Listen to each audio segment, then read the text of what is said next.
ta. Yes, we should be consistent with our stand. No? Maybe we have all the reason. No? Valid ba na reason namon? Especially nga tinagiwat ang Haro Coliseum sa Bulang kahapon and today.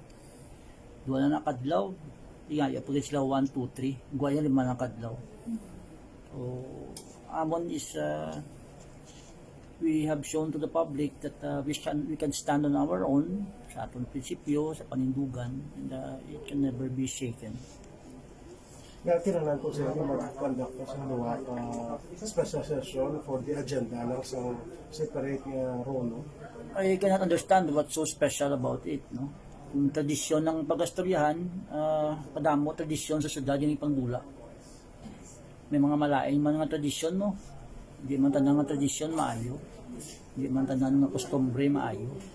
It's about time that we reshape and redefine anong gusto nga tradisyon. As a matter of fact, ang simbahan ever since does not recognize ang paggamit sa ngalan ng Candelaria sa bulang is something that should be addressed. So I just hope that may respeto kami sa Maria. Ako personally, nanad naman lang kuya that I always lost in a number game. Iti ang daganay na numero.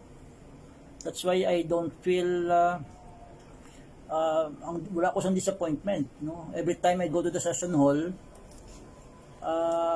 wala ako sa expectation. That's why I don't get disappointed. That's the reality. So we respect the majority, but ang amon niya nga apat, panindugan kami sa kung anong para kung anong napatiyan namon husto.